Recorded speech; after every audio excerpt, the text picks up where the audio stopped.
Bonjour à tous et bienvenue dans cette nouvelle Open the Boîte. Aujourd'hui, on vous présente Rest in Peace de Blue Cocker.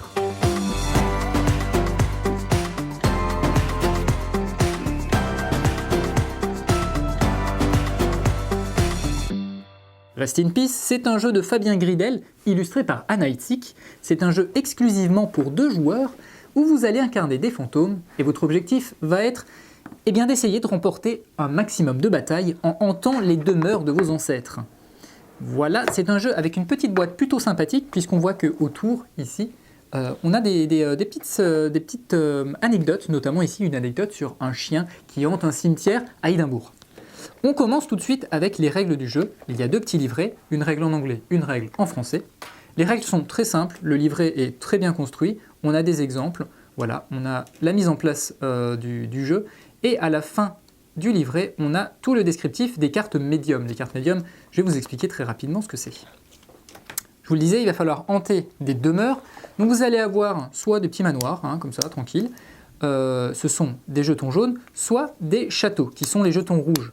L'objectif, ça va être de remporter la partie en hantant, en récupérant le contrôle, soit de 4 demeures, soit de 3 châteaux. Voilà pour les jetons. On a ensuite 2 aides de jeu, une pour chaque joueur. Elles reprennent un petit peu toutes les icônes qui sont présentes sur les cartes médium pour pouvoir s'y retrouver facilement et rapidement. Et ensuite, on a cette petite boîte qui ressemble presque un petit peu à un cercueil qui s'ouvre avec des petites languettes ici et ici. Alors, dans cette petite boîte, on a tout de suite un petit billet qui nous explique que le jeu a été fabriqué de manière écologique, et ça, c'est plutôt cool. Voilà, c'est un eco-friendly game. Et ensuite, on trouve les cartes du jeu.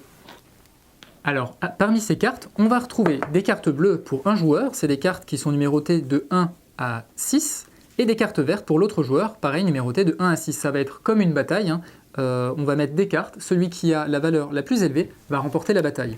Comment ça va se passer? Un petit peu comme par exemple pour Schoten Toten, on va avoir ici des cartes qui vont être disposées entre les 2 joueurs. Ces cartes, ce sont des cartes médium. Sur ces cartes médium seront disposées aléatoirement une demeure, un château, etc. Et il y en aura au total 10.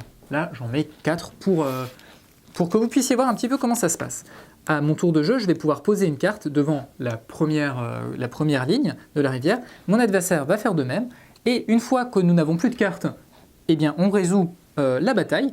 Ici, j'ai posé mon 6, je vais gagner la demeure, mais mon adversaire va remporter la carte médium. Et la carte médium va lui permettre d'avoir un pouvoir qu'il va pouvoir utiliser lors d'une autre manche. Par exemple ici, je pourrais rajouter 2 lorsque je mettrai les cartes devant une autre demeure pour une autre bataille. Donc il va y avoir un petit peu ce tir à la corde. Est-ce que j'abandonne cette manche, mais pour récupérer un pouvoir qui me sera très utile pour une autre manche?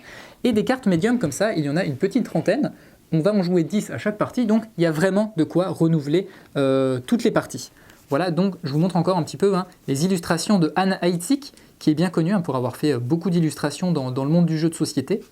Voilà, donc il y a même des petites références cinématographiques, si vous l'avez.